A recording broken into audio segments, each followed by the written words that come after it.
Assalamualaikum warahmatullahi wabarakatuh. Shalom, Om Swastiastu, Nama Budaya, dan salam kebajikan. Pada hari ini kami akan membahas tentang pengertian, unsur-unsur, dan tata cara dari wakaf. Namun sebelumnya saya akan menjelaskan tentang pengertian tanah wakaf. Tanah wakaf adalah tanah hak milik yang sudah diwakafkan. 1. Menurut Budi Harsono, pewakafan tanah hak milik merupakan suatu perbuatan hukum yang suci, mulia, dan terpuji yang dilakukan oleh seseorang atau badan hukum dengan memisahkan sebagian dari harta kekayaannya yang berupa tanah hak milik dan melembagakannya untuk selama-lamanya menjadi wakaf sosial. Wakaf sosial adalah wakaf yang diperuntukkan bagi kepentingan keperibadatan atau keperluan umum lainnya sesuai dengan ajaran agama Islam. Dasar hukum dari perwakafan tanah milik dapat ditemukan di pasal 49 ayat 3 Undang-Undang Nomor 5 Tahun 1960 tentang Peraturan Dasar Pokok-pokok Agraria yang selanjutnya disebut UPA, yang menentukan bahwa perwakafan tanah milik dilindungi dan diatur dengan peraturan pemerintah. Peraturan pemerintah yang dimaksud dalam ketentuan tersebut adalah Peraturan Pemerintah Nomor 28 Tahun 1977 tentang perwakafan tanah milik yang selanjutnya disebut PP 28/1977. Pengertian wakaf menurut ketentuan pasal 1 ayat 1 PP 28/1977 adalah sebagai berikut.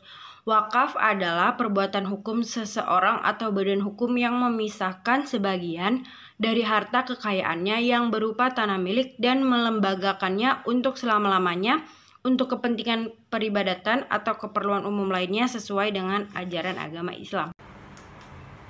Selanjutnya, unsur-unsur perwakafan tanah. Yang diwakafkan adalah tanah hak milik atau tanah milik yang bebas dari segala pembebanan, ikatan, sitaan, atau perkara. Sedangkan pihak yang mewakafkan tanah miliknya disebut wakif. Pada umumnya, wakif adalah seorang atau beberapa orang memiliki tanah yang telah dewasa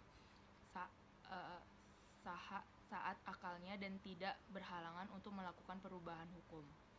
Perwakafan tanah milik harus dilakukan atas kehendak sendiri dan tanpa paksaan dari pihak lain. Selain manusia, badan hukum juga dapat melakukan perwakafan tanah milik.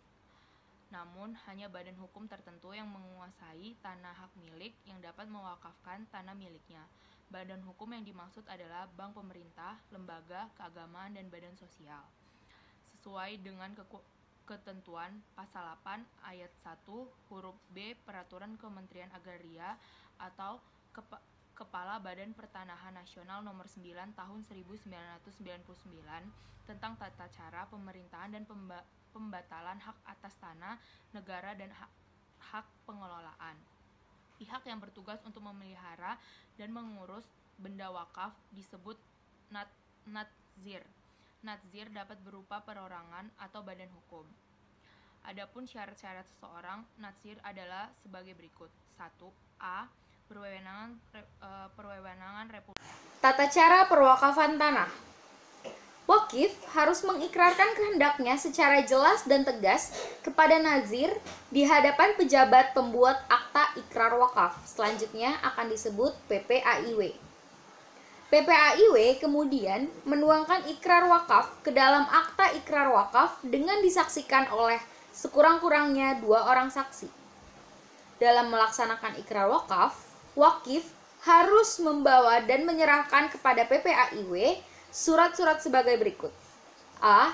Sertifikat hak milik atau tanda bukti pemilikan tanah lainnya. B. Surat keterangan dari kepala desa yang diperkuat oleh kepala kecamatan setempat yang menerangkan kebenaran pemilikan tanah dan tidak tersangkut suatu sengketa. C. Surat keterangan pendaftaran tanah. D. Izin bupati atau wali kota, kepala subdirektorat agraria. Selanjutnya, PPAIW atas nama nazir akan mengajukan permohonan kepada bupati atau wali kota, kepala subdirektorat agraria untuk mendaftar perwakafan tanah milik tersebut. Kemudian, bupati atau wali kota, kepala subdirektorat agraria akan mencatat perwakafan tanah milik pada buku tanah dan sertifikatnya. Apabila tanah milik yang diwakafkan belum mempunyai sertifikat, maka terlebih dahulu harus dibuat sertifikatnya. Nazir kemudian melaporkan selesainya perwakafan ke kantor Departemen Agama. Perubahan perwakafan tanah.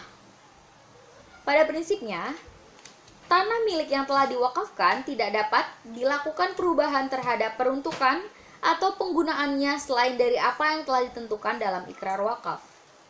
Namun, perubahan peruntukan atau penggunaan tanah milik yang telah diwakafkan dapat dilakukan karena A. Tidak sesuai lagi dengan tujuan wakaf sesuai dengan apa yang diikrarkan oleh wakif, dan B. Kepentingan umum.